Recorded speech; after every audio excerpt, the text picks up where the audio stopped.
Phalanx formation. In ancient Greece, soldiers formed the phalanx by standing shoulder to shoulder, shields interlocked and spears protruding forward. This formation provided a solid wall of defense and a powerful force for pushing through enemy lines.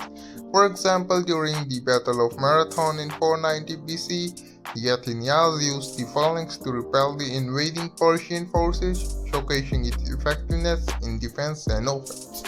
Cavalry charges involved soldiers on horseback charging at the enemy with the speed and momentum, often wielding lances or swords.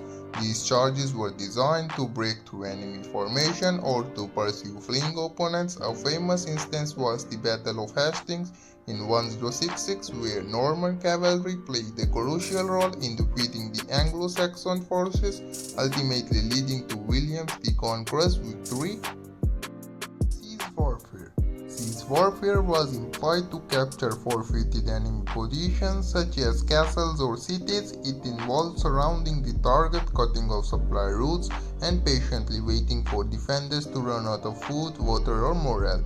One of the most notable sieges was the Siege of Jerusalem in 70 CE, where Roman forces encircled the city, eventually breaching its walls and capturing it after months of blockade and assaults. Ambush tactics relied on surprise and deception. Soldiers would hide in strategic locations such as dense forests or narrow mountain passes, then strike unexpectedly at passing enemy forces. A classic example is the Battle of Teutoburg Forest in 9 CE, where Germanic tribes ambushed and destroyed 3 Roman legions, taking advantage of forested terrain to trap and annihilate the invaders. A shield wall was a defensive tactic where soldiers stood close together, shields overlapping to create a protective barrier against enemy projectiles and attacks. It was effective in both defense and advancing positions under heavy fire.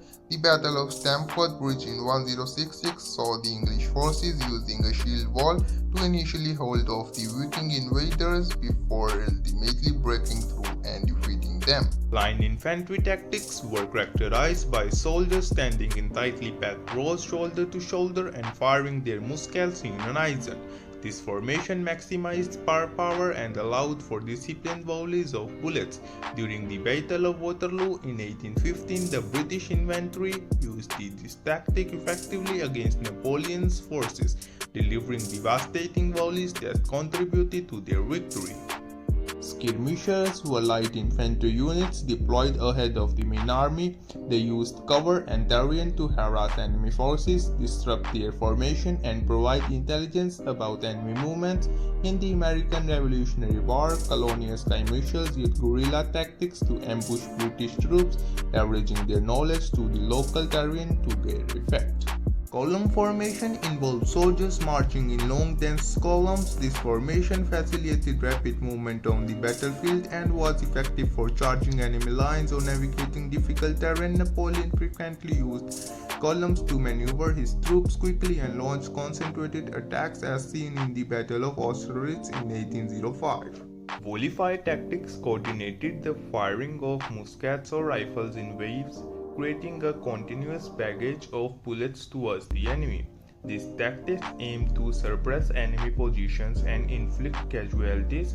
At the Battle of Bunker Hill in 1775, American forces used volley fire to inflict heavy losses on advancing British troops, demonstrating its deadly efficiency. A bayonet charge was a close combat tactic where soldiers fixed bayonets to the barrels of their rifles and charged at the enemy. It often followed a volley fire to break through and engaged in hand-to-hand combat. During the Battle of Balaclava in 1854, the famous thin red line of the British Army repelled Russian cavalry with disciplined volley fire and the bayonet charge. Trench warfare became synonymous with World War I. Soldiers dug elaborate networks of trenches for protection from enemy artillery and machine gun fire, resulting in prolonged and static battles. The Battle of Somme in 1916 exemplified the brutal stalemate of trench warfare with massive casualties and lethal territorial gain over months of fighting. Guerrilla warfare involves more mobile units using ambushes, sabotage, and hit-and-run tactics against the larger and conventionally equipped enemy.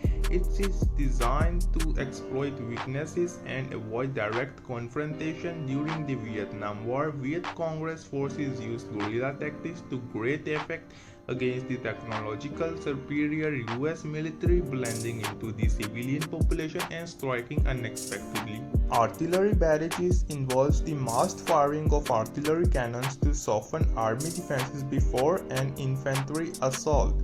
It aims to destroy fortifications, suppress enemy troops, and create chaos. The Battle of Verdun in 1916 saw intense artillery barrage as both French and German forces tried to break each other's lines, leading to one of the world's longest and costliest battles of the World War I.